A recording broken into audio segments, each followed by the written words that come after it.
Now, let me talk to you about something else that's an ongoing prophetic fulfillment, and that's the formulation of a world religious system in the end time, and that world religious system would use its influence, the leader of that would use his influence to get their followers to pledge allegiance to the world government, to support the world government, the Antichrist, and his edicts. The precursors to all of that are happening now.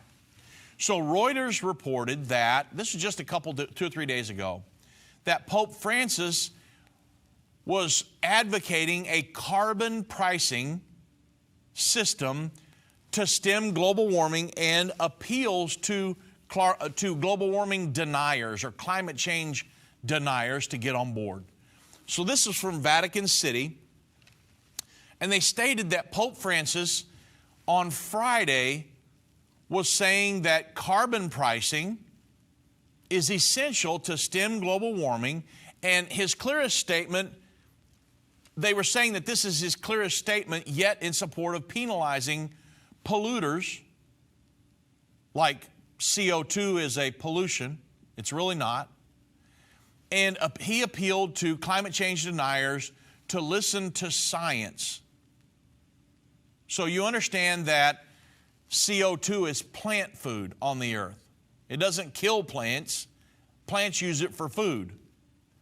So in an address to energy executives, oil companies, at the end of a 2-day meeting, Pope Francis called for open, transparent, science-based, and standardized reporting of climate risk and a radical energy transition away from carbon to save the planet. So, carbon prices via taxes. So it's going to be a carbon tax or emissions trading schemes, carbon tax, is used by many governments to make energy consumers pay for the cost of using fossil fuels that contribute to global warming, even though they don't contribute to global warming, but I'll get to that in a moment, and to spur investment in low-carbon technology. So the Vatican said that attendees of the closed-door meeting at this Academy of Sciences, at the Vatican's Academy of Sciences,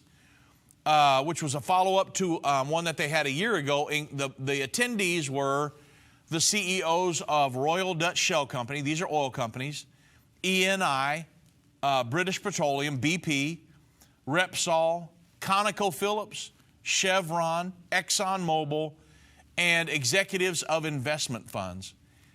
And they said that collectively, these leaders will influence the planet's future, perhaps more than any other in the world. Now, that was Father John, or I should say John Jenkins. I don't call him Father. These guys would call him Father.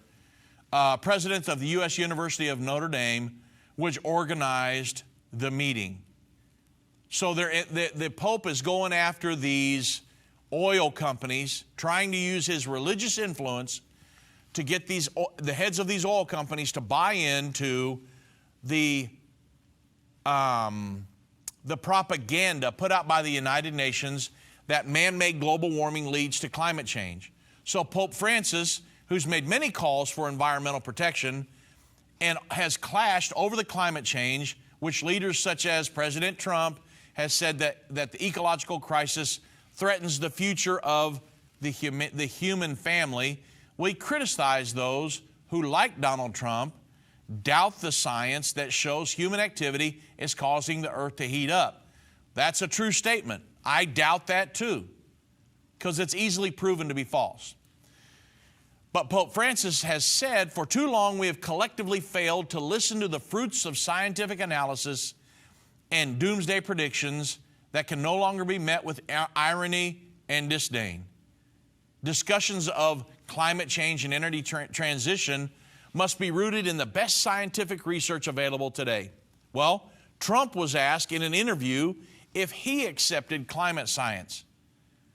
And he said, I believe there's a change in the weather, and I think it changes both ways. It heats up and it cools down. Well, I agree. Don't you agree with him on that? I mean, it's pretty easy to really kind of understand what's going on here, unless you have an agenda. Pope Francis, who wrote an encyclical of a significant document on church teaching in 2015 on the protection of the environment, and which strongly supports the Paris Accord, he said the timing was running out to meet its goals. He said, we're faced with a climate emergency, and we must take action accordingly in order to avoid perpetrating a brutal act of injustice towards the poor and future generations. Well, now oil companies have come under growing pressure from investors and activists to meet the Paris goals. Because if you're a Catholic and the Pope says, hey, we need to work on this, then you've got to go to the oil companies and say stop, right? Pope Francis called for a global political authority to manage the climate change emergency in his encyclical. He was calling for a world government.